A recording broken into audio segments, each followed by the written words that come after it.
Zagueiro do São Paulo é contatado e pode deixar o tricolor? Vamos falar aí sobre isso, vamos falar muito aí sobre o empate do São Paulo com o Palmeiras ontem no Choque Rei. Tem informação importante também sobre o Wendel, rapaz, que até agora nem estreou pelo São Paulo, nem foi banco, como tá falando sobre isso, e várias e outras notícias do São Paulo. Belezinha? Tranquilão? Então vamos embora para as notícias do São Paulo. São Paulo empatou ontem 0-0 aí no Choque Rei contra o time do Palmeiras, e acho que o que mais surpreendeu das várias mudanças que tivemos ontem foi o Oscar e o Lucas, né, os dois juntos aí no banco de reserva. Teve 3 zagueiros, o Juan começou, curiosamente, né, não foi o Sabino que foi o terceiro zagueiro, foi o Juan, o que foi outra coisa também que surpreendeu, né, além do esquema com 3, né, e o Oscar e o Lucas também aí no banco de reservas, tá bom? Vamos lá!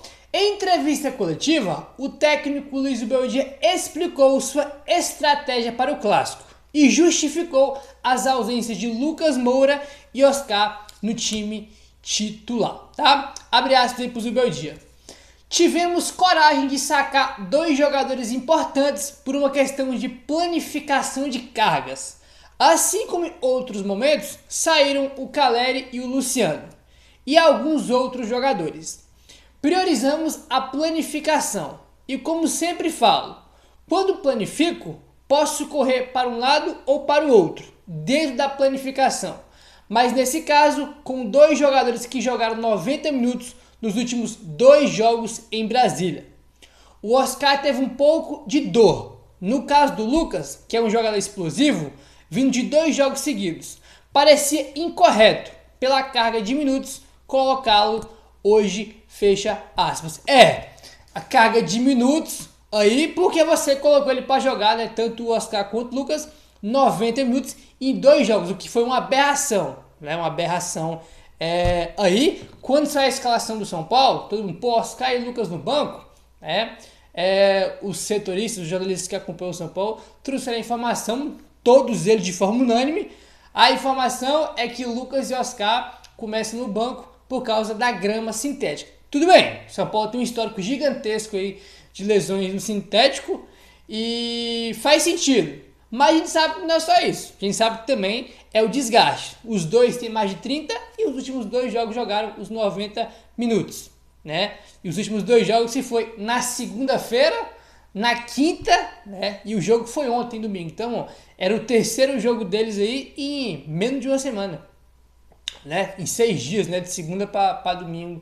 Então, tudo bem que tá a questão do gramado, mas a gente sabe também que é a questão do desgaste, né? Que você deixou ele os 2 jogos aí, os 2, né? Tanto Lucas quanto Oscar, jogarem o tempo inteiro nos últimos 2 jogos, que foi uma aberração. Até porque no último jogo, no planejamento, tava para pôr o time reserva, né? Contra o Velo Clube, e o Zubeldia, né, cara? Mudou a estratégia aí porque tava pressionado e não conseguiu vencer o Velo Clube com os 2, que foi um negócio assim incrível, né? Bom, a gente teve aí, né, o Caleri e o André Silva que começaram jogando, né? Eu falei das novidades que teve no time, esqueci, o André Silva também começou como titular. Aí perguntaram para ele, né, sobre a classificação para as quartas de finais e sobre também se o empate interessava. Ele falou o seguinte, abre aspas.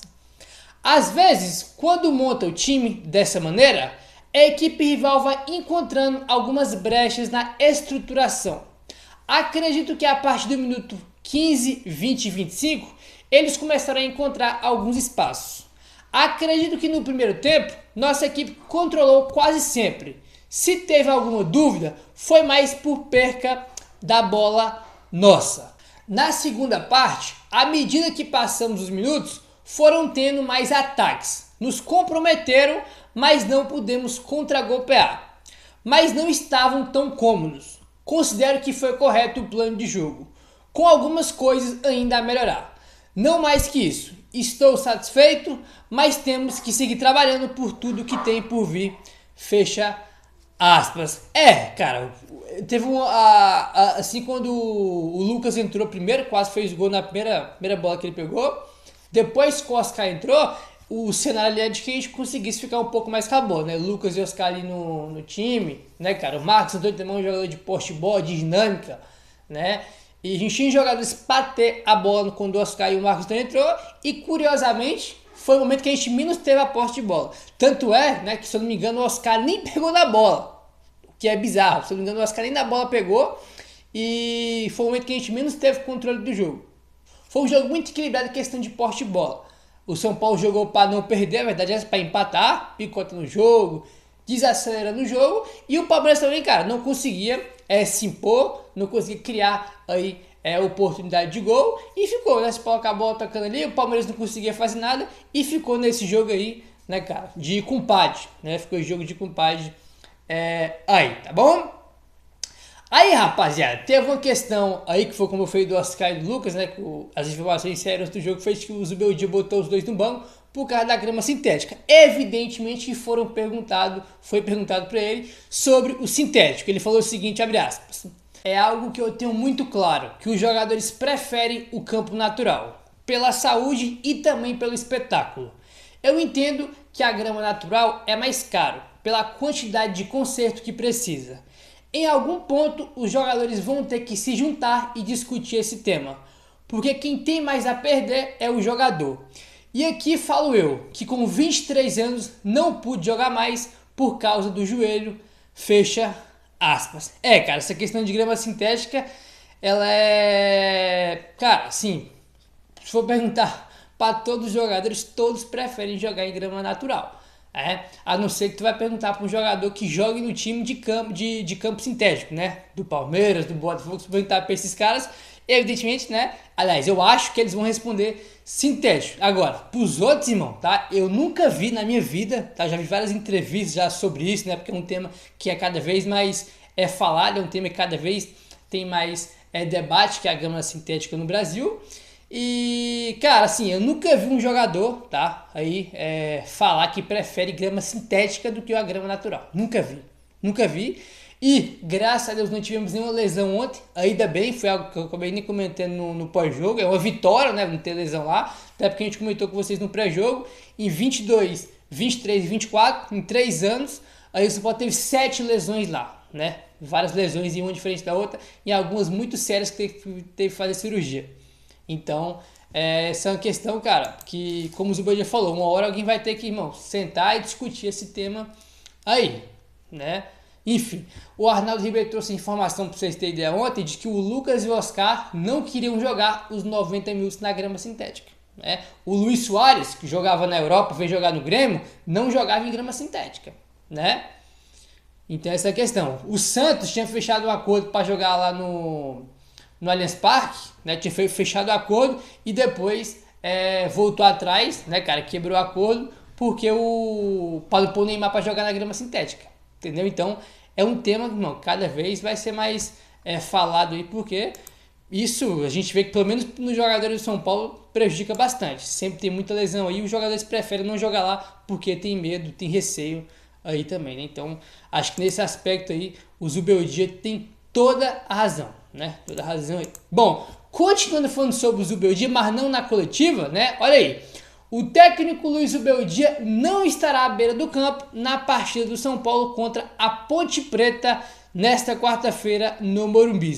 O treinador recebeu o 3º cartão amarelo e não comandou o São Paulo na 11ª rodada do Campeonato Paulista, tá? Então ele tomou o 3º cartão aí ontem, né? O Zubeldia capitou o jogo pra caramba aí ontem, mas quando é contra o Palmeiras eu gosto. Por quê? Porque o Abel, um dos técnicos mais chatos, se não for o mais chato do Brasil, mano, todo o jogo ele tá na beira do gramado apitando o jogo, né, irmão? Só falta um apito pra ele. Se der um apito pra ele, mano, tu não sabe quem que é o árbitro do jogo, se é o que tá no campo ou se é o Abel. Ele apita o jogo inteiro, né? Então quando é contra o Palmeiras, quando o Zubeldia apita o jogo inteiro, eu adoro, entendeu? Acho muito, muito importante isso aí, né? Se o cara gosta de gritar do outro lado, a gente tem que gritar aqui também, né? Porque eles pressionam bastante a arbitragem aí, ainda mais jogando em casa, com a arbitragem caseira. Inclusive, só deram cartão para os jogadores do São Paulo, um negócio incrível, né?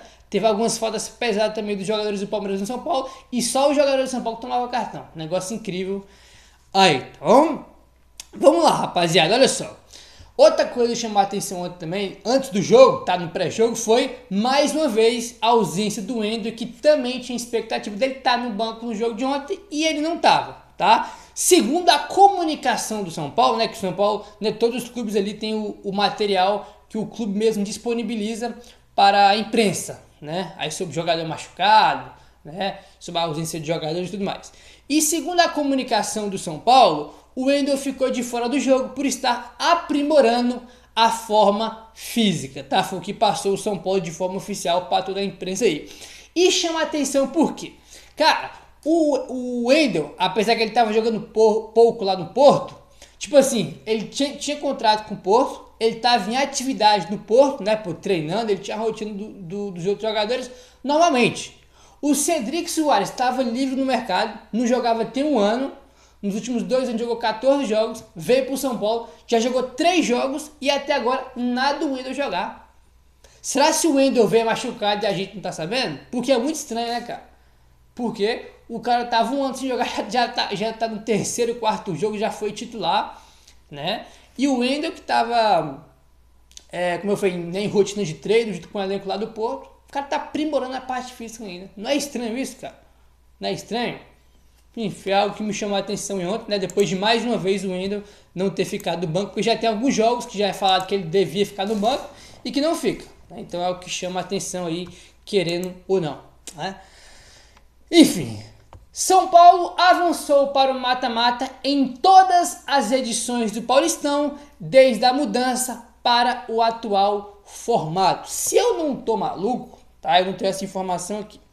Se eu não tô maluco, o São Paulo é o único dos 4 grandes, né, que avançou para todos os mata-mata nesse formato atual do Paulistão. Porque o Santos foi eliminado nos últimos anos algumas vezes, não foi nenhuma, né? Teve uns 2, 3 anos seguidos que o Santos ficou brigando para não ser rebaixado e ficou de fora aí do mata-mata. Então o Santos já ficou. Ano passado, 2024, o Corinthians foi eliminado na fase de grupo, né? Eu não tô lembrando agora do Palmeiras. Teve algum que o Palmeiras foi eliminado na fase de grupo. Eu não me lembro de cabeça, mas o Santos e o Corinthians já foi, então. Se o Palmeiras tivesse eliminado na fase de grupos, já foi, quando eu me lembro agora, o São Paulo é o único dos 4 grandes que avançou para todas as edições aí, né, cara, de mata-mata. O São Paulo foi para todos. O São Paulo não ficou eliminado na fase de grupo em nenhuma vez nesse atual formato, tá? Nesse atual formato. Aí o São Paulo tinha se classificado antes de entrar em campo nessa rodada, né? Porque o Noroeste, que está no grupo do São Paulo, perdeu para o Red Bull Bragantino no sábado. O Bragantino venceu, então essa vitória do Bragantino tirou qualquer chance aí, né, do Noroeste brigar por uma vaga. Então vai ser São Paulo e Novo Horizontino nas quartas de final. Falta saber quem vai ter o mando. São Paulo tem 4 pontos a mais que o Novo Horizontino, faltando 6 pontos, né, que são 2 rodadas. São Paulo, né, deve ficar com o primeiro lugar aí e ter São Paulo e Novo Horizontino nas quartas no Morumbi, que foi o confronto do ano passado que o Novo Horizontino eliminou São Paulo, né? O Novo Horizontino de novo está no nosso grupo aí e vamos enfrentar ele nas quartas de finais. São Paulo, né, se classificou aí para as quartas com 3 rodadas de antecedência. Ano passado a gente vai se classificar contra o Ituano no último minuto, né, no gol do Lucas de pênalti. Foi o grupo difícil. Do mesmo jeito que o Palmeiras tem um grupo difícil esse ano, no ano passado foi o do São Paulo, né? Os 3 times do grupo do São Paulo foram o São Paulo, São Bernardo e teve mais um time. Os 3, irmão, foram os 3 times que mais teve pontuação em todo o Campeonato Paulista. Estavam no mesmo grupo, né? Os 3 times que mais pontuaram estavam no mesmo grupo. Foi inacreditável. Aí, né, o São Paulo tomou empate do Ituano na última rodada e chegou a estar sendo eliminado. Depois o Lucas fez um gol de pênalti e classificou São Paulo. Doideira, cara, ano passado. Foi doideira. Aí, tá bom? Meu parceiro, vamos avançando aí. E o negócio é o seguinte. Vamos falar aí sobre o Sabino, tá? Porque é o seguinte, saiu algumas informações ontem, antes do jogo, né, contra o time do Palmeiras, né, de que o Vitória estava atrás aí do zagueiro Sabino, tá? Vamos lá, ó. Quem já traga a informação primeiro foi o blog do São Paulo, né, de que o Sabino aí interessava ao Vitória, tá? O Alexander Vieira trouxe a seguinte informação, ó. O empresário do atleta Luiz Taveira me confirmou que não chegou nada. A cúpula do São Paulo confirma que houve apenas uma sondagem, tá? Então, o Alexander Vieira aí, né, consultou o Luiz Taveira, que é empresário do Sabino, e o empresário falou que não chegou nada do Vitória. Já o São Paulo confirma que teve uma sondagem, aquele contato ali inicial. Então o São Paulo teve uma sondagem inicial aí do Vitória pelo zagueiro Sabino. O Vitória está no mercado para contratar um zagueiro, né, que eles venderam o Wagner Leonardo para o Grêmio, né, vendeu 20 e poucos milhões de reais para o Grêmio, e agora eles estão tentando repor aí a saída dele, né? O Wagner Leonardo, se não me engano, é canhoto, e o Sabino também, então eles estão buscando uma reposição. Enfim, Vamos ver se nos próximos dias aí o Vitória, né, vai realmente fazer uma proposta ou se foi realmente só aquela sondagem inicial só para saber a situação do atleta. O Sabino que, curiosamente, ontem não começou o jogo, né, porque o Sabino teve alguns jogos que ele foi titular, teve até aquela questão, pô, o Alan Franco virou reserva do Sabino, coisa que não faz nenhum sentido. Ele teve alguns jogos que jogou como titular. E, cara, sempre quando o Zubeldia joga com 3 zagueiros, que são poucas vezes, o Sabino que joga ali, né, como aquele zagueiro canhoto, né, cara, para ter uma saída de bola ali no lado esquerdo. E ontem começou o Juan, que foi muito estranho, né, porque sempre o Sabino é o jogador ali que entra, tanto que, como eu falei, né, foi titular em alguns jogos aí, no lugar do Alan Franco, quando o Alan Franco tava com aquela sobrecarga aí e acabou desfalcando o São Paulo por alguns jogos, né. Enfim, acho que se chegar uma boa proposta do Vitória, acho que não tem problema em negociar o Sabino aí não. É a posição que a gente tem mais fartura aí hoje. Agora, aquele negócio, tudo depende da proposta. Vai chegar uma ótima proposta que a gente não espera, o São Paulo vende o jogador. O São Paulo vendeu o Rato por 5 milhões de reais, né? Recebeu 2 milhões e meio do próprio Vitória e passou 2 milhões e meio 24 vezes. Então, dependendo da proposta, pode negociar, até porque a gente tem aí o Ferrarese ainda, né? Ainda mais agora que o Cedric Soares chegou, então o Ferrarese vai jogar muito pouco no lateral direito, então é uma opção para a zaga. Aí, enfim, vamos ver se nos próximos dias vai chegar a proposta do Vitória ou não. Vamos aguardar. Meu parceiro, dá aquela moralzinha, se inscreve no canal, deixando seu like. Valeu, tamo junto e saudações tricolores.